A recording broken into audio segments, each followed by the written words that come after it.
Queridos irmãos, queridas irmãs, convidamos a todos para nesse momento, juntamente conosco, refletirmos sobre as palavras do Salmo 119, versículos 57 a 64.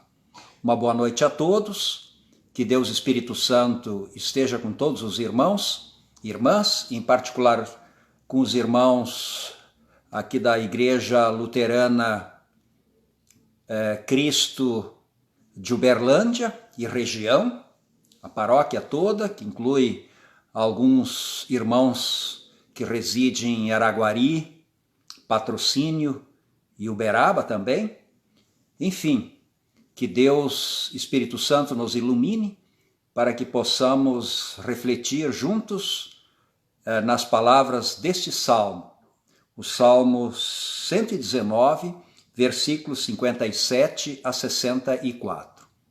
Bondoso Deus e Pai, nós te pedimos que tu nos ilumines com o teu Espírito Santo, porque sem o teu Espírito Santo nós jamais poderíamos compreender a tua palavra ou aceitar a tua palavra, somente pelo teu Espírito, porque são palavras que se discernem espiritualmente e por isso dependemos da presença dele para podermos receber com alegria a tua palavra.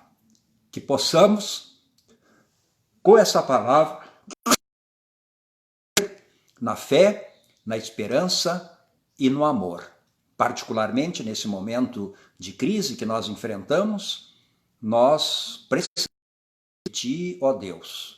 Nós precisamos da tua proteção, nós precisamos do teu cuidado. Sabemos que somos pecadores, mas ao mesmo tempo também arrependidos, nós sabemos da tua misericórdia e graça que se manifestou a todos nós por causa da obra penosa de nosso Senhor e Salvador Jesus Cristo. Então, não olhe para nossas falhas, mas olhe sempre para os méritos de Jesus, que não foram conquistados para ele, mas foram conquistados para mim. Foram conquistados para todos nós. E esses méritos nos tornam dignos de buscar a ti como um pai, que carinhosamente quer e vai proteger os seus filhos através dos teus poderosos anjos que tu podes enviar para a nossa casa, para nos proteger e guardar. Te pedimos isso por amor, enfim, de teu amado Filho, nosso Senhor Jesus Cristo. Amém. Bem, o Salmo 119, ele tem como título a excelência da lei divina. A lei divina. Para nós, especialmente luteranos, é de fundamental importância e talvez seria a doutrina áurea, digamos assim, da Igreja, de que a nossa justificação não é por obras da lei, mas é uma conquista de Jesus Cristo que nos é concedida de graça, através da operação da fé no nosso coração, desde o batismo, pelo poder do Espírito Santo. Então, a nossa salvação não é um mérito nosso, não é uma conquista nossa, mas é uma graça que nos é dado por causa de Jesus Cristo. Então, a salvação é por graça. E as nossas obras, elas não são para conquistar a graça de Deus, não são para conquistar a salvação. Nossas obras, elas são apenas uma resposta do amor de Deus por nós e agora do nosso amor a Ele. Bem, quando falamos em lei, nós normalmente pensamos nos 10 mandamentos, pensamos naquilo que nós devemos fazer ou deixar de fazer, em relação a Deus e também em relação ao nosso próximo. Resumidamente, né? Nós temos as nossas obrigações em relação a Deus e ao próximo nos 10 mandamentos, na lei de Deus. Agora, o Salmo 119, quando ele se refere à lei de Deus, na verdade, é num sentido bem ampliado esse termo. Ele não se refere apenas àquilo que nós devemos fazer ou deixar de fazer. Ele também inclui, digamos, a obra de Deus, a graça de Deus, a palavra de Deus, enfim. Então, quando no Salmo 119 fala, tem como título a excelência da lei divina, nós precisamos compreender que é a excelência da palavra de Deus, é a excelência da revelação de Deus, é a excelência daquilo que nós temos na Escritura Sagrada, onde está revelada a vontade de Deus, onde está revelada tanto a lei, naquele sentido que o que nós devemos fazer ou deixar de fazer, mas também está revelada a grande obra da graça de Deus por nós em Jesus Cristo e que nós chamamos de Evangelho, a boa nova salvação. Bem, mas eu gostaria de, nesse salmo, com essas palavras introdutórias, eu gostaria de destacar o versículo 58 desse salmo. Né? Vamos, em primeiro lugar, ler todo o salmo, começando pelo 57 até o 64, aí eu vou fazer alguns destaques que eu julgo importantes nesse salmo. Na verdade, tudo é importante, mas para podermos, assim, aproveitar melhor o nosso tempo. O Senhor é a minha porção, eu disse que guardaria as tuas palavras. Imploro de todo o coração a tua graça, compadece-te de mim segundo a tua palavra. Considero os meus caminhos e volto os meus passos para os teus testemunhos. Apresso-me, não me detenho em guardar os teus mandamentos. Laços de perversos me enleiam, contudo não me esqueço da tua lei. Levanto-me à meia-noite para te dar graças, por causa dos teus retos juízos. Companheiro sou de todos os que te temem e dos que guardam os teus preceitos. A terra, Senhor, está cheia da bondade, ensina-me os teus decretos. Essa é a porção, digamos, que nós queremos destacar do Salmo 119, que é aquela porção também, versículo 57 a 64, que é o Salmo do domingo que vem, que vamos ouvir novamente no culto. Né? Bom, imploro de todo o coração a tua graça. Ora, sem a graça de Deus, nós não temos nada. Sem a graça de Deus, nós não somos nada. Nós somos absolutamente dependentes da graça de Deus.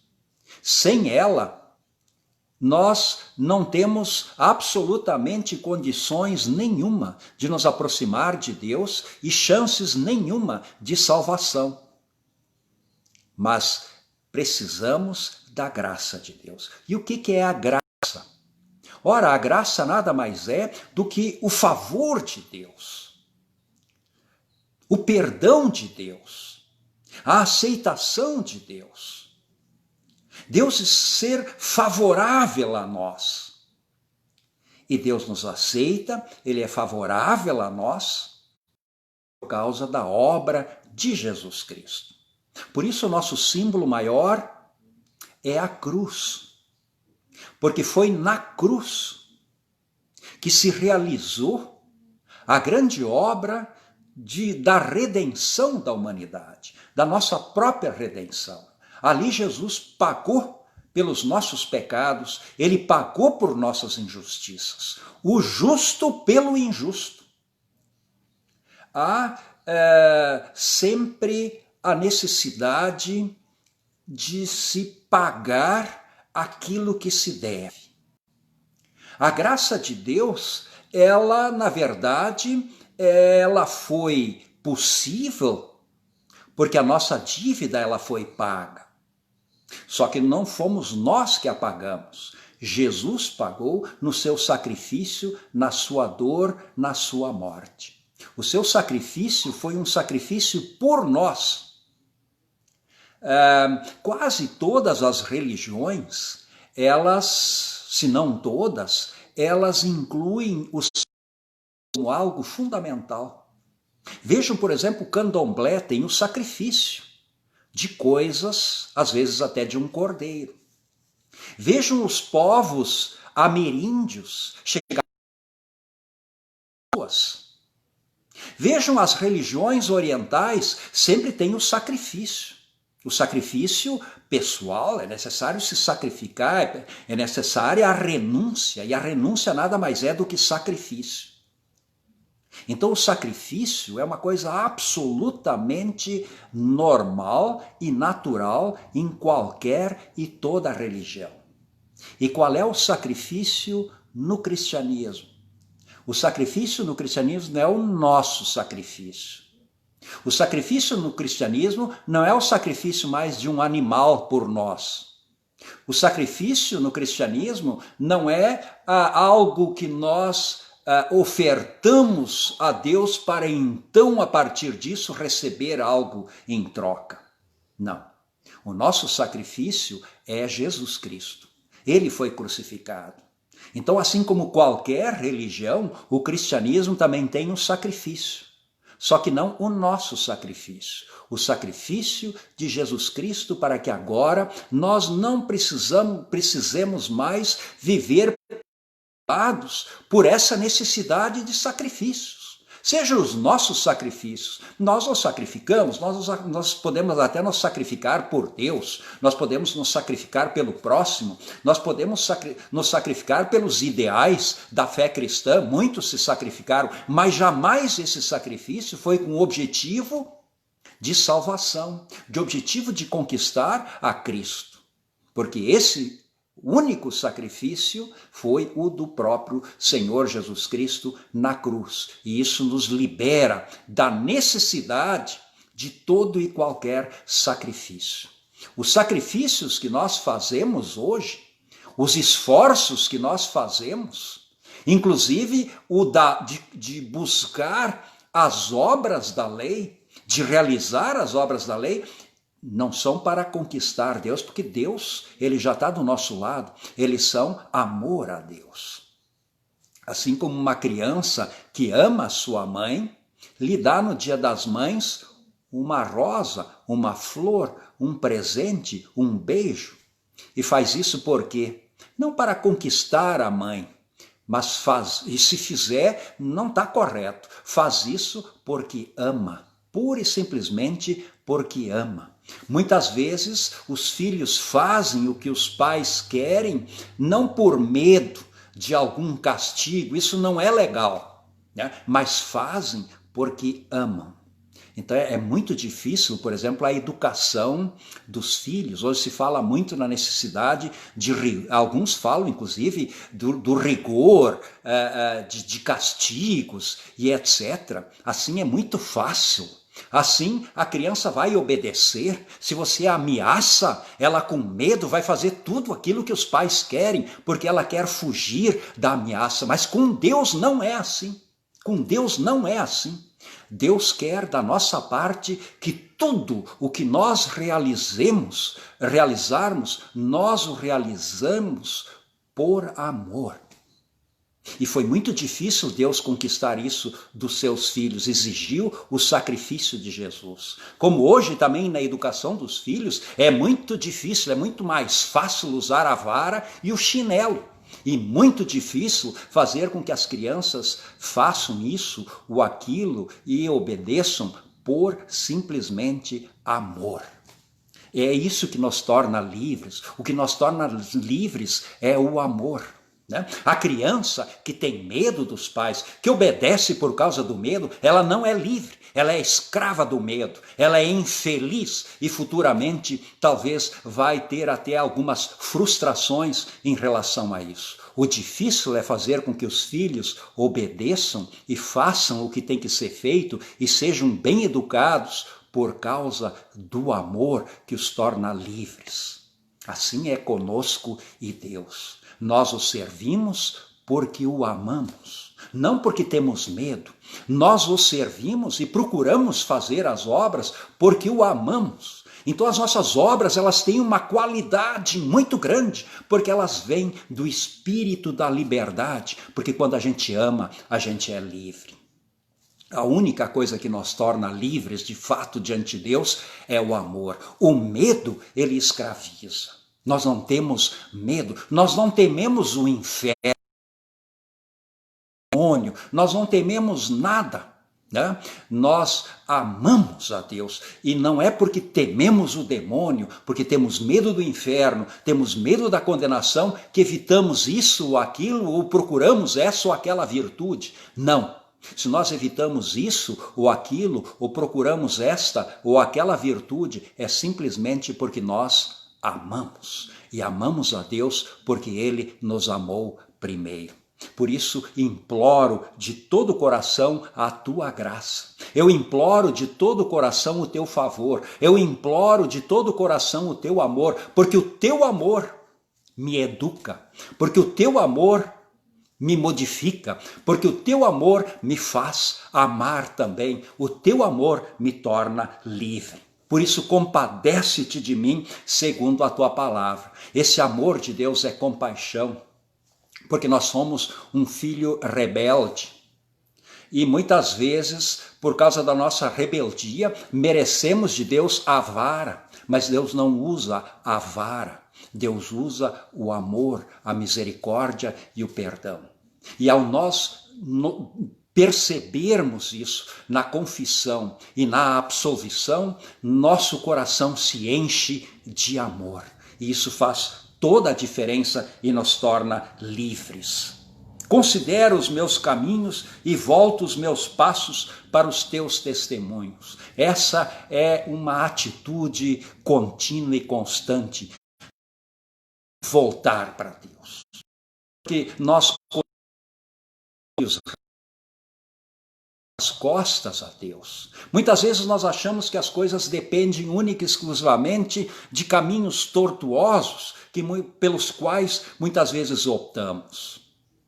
E aí é necessário que nós voltemos para Deus. E voltar a Deus não é outra coisa a não ser confissão.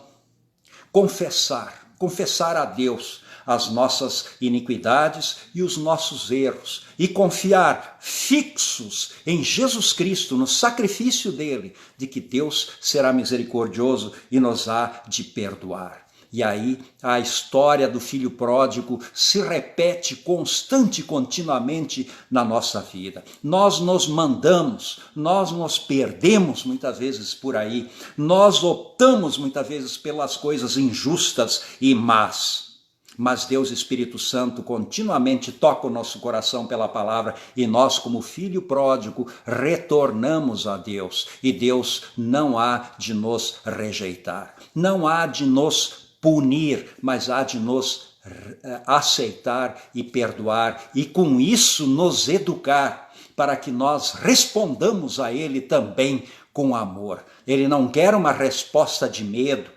Ele não quer uma resposta de obediência cega, ele não quer uma resposta de obediência fundamentalista, ele não quer uma resposta de obediência interesseira, ele quer uma resposta de amor.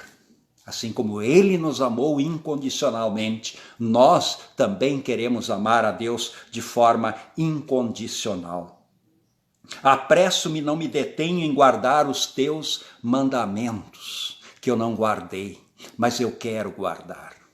Essa é a intenção contínua e constante na nossa vida. Eu quero, nem sempre eu posso. O próprio apóstolo Paulo diz, o bem que eu quero, eu não consigo. O mal que eu detesto eu acabo fazendo. Desgraçado homem que sou, quem vai me libertar dessa situação? Deus me liberta, porque Ele me perdoa. Só que o perdão dele não é só uma declaração, o perdão dele é um poder, porque no perdão dele está a presença do Espírito Santo que nos capacita, que nos dá forças para superarmos e continuarmos a nossa vida com confiança e com coragem. De perversos me enleiam, contudo não me esqueço da tua lei. Muitas vezes a perversidade do mundo nos persegue. E nós achamos que temos que responder olho por olho, dente por dente. Nós somos tentados a responder sempre ao nosso próximo que nos prejudicou com a mesma moeda. Essa resposta com a mesma moeda é sempre um sinal de fraqueza de fé. É sempre um sinal de voltar as costas a Deus. As nossas demandas nós entregamos a Deus.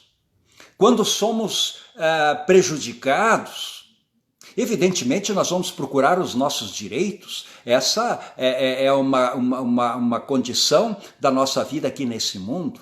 Mas, na verdade, o ódio, aquilo que as pessoas muitas vezes fazem contra a gente, as traições e etc., essas são demandas que a gente deixa nas mãos de Deus. E o próprio Cristo, quando sofreu, e Estevão também, eles inclusive oraram quando aconteceu a violência para com eles: Pai, perdoa-lhes porque não sabem o que fazem. O Estevão também pediu isso, Jesus Cristo pediu isso, que Deus tenha piedade daqueles inclusive que nos agridem. Essa é a maturidade da fé, essa é a maturidade do amor, né, que Deus, Ele próprio praticou para com cada um de nós, e nós queremos vivenciar isso também. Contudo, não me esqueço da tua lei, portanto eu não esqueço da tua palavra. Quando eu me sinto magoado pelos outros, quando eu me sinto traído, quando eu me sinto enganado pelos outros, aí é muito provável que eu vou me esquecer da vontade de Deus, que eu vou me esquecer do amor de Deus, que eu vou me esquecer do meu amor a Deus. Mas o salmista diz que ele não quer que seja assim na minha vida. Que quando o mal o rodeia, aí então sim é que ele lembra, justamente então é importante e necessário lembrar da tua lei, da tua palavra. E ele chega a dizer que às vezes ele levanta à meia-noite para te dar graças por causa dos teus retos juízos. Ele às vezes levanta e vai ler a palavra de Deus e vai... Às vezes nós somos tomados por insônia, não sabemos o que fazer. Talvez seja uma oportunidade de, durante a insônia, abrirmos a palavra de Deus, ler a palavra de Deus. Pedir a Deus, então, uma oração, que Ele tranquilize o nosso espírito. E ao Ele tranquilizar o nosso espírito, talvez voltando então para a cama, possamos nós dormir de uma forma muito mais tranquila. Mais até do que os remédios, muitas vezes, que nos fornecem um sono artificial. Companheiro sou de todos os que te temem e de todos que guardam os teus preceitos. Claro, são meus irmãos, aqueles que escutam a palavra de Deus, aqueles que também ouvem a palavra de Deus, são meus companheiros, são meus irmãos, e eu me alegro na presença dele. Nós nos alegramos na presença dos nossos irmãos.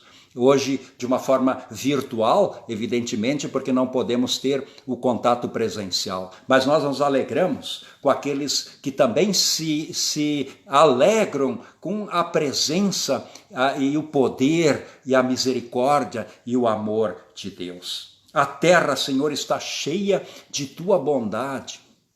A terra está cheia da bondade.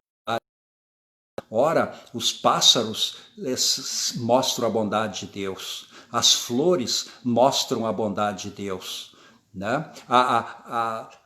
Os cereais mostram a bondade de Deus. A chuva mostra a bondade de Deus. A luz do sol que faz as coisas brotarem mostra a bondade de Deus. A beleza das estrelas e dos céus mostra a bondade de Deus. O mar, as florestas, os animais, tudo mostram a bondade de Deus, porque Ele é o Criador de todas as coisas. Portanto, Deus, ensina-me o que é mais importante para eu aprender. São os teus decretos, é a tua lei, é a tua palavra. Portanto, meus irmãos, que também nós possamos nos alegrar nos preceitos de Deus, na palavra de Deus, que nos torna sábios para a salvação em Cristo Jesus. Que assim seja com todos. Amém. e a graça de nosso Senhor Jesus Cristo, o amor de Deus o Pai e a comunhão do Espírito Santo sejam com todos vós, hoje e sempre. Amém. Uma boa noite, irmãos, que Deus esteja com todos, que os santos anjos os protejam e que possamos nós viver a nossa vida com coragem e com prudência também, especialmente nesse momento de pandemia. Deus abençoe a todos, uma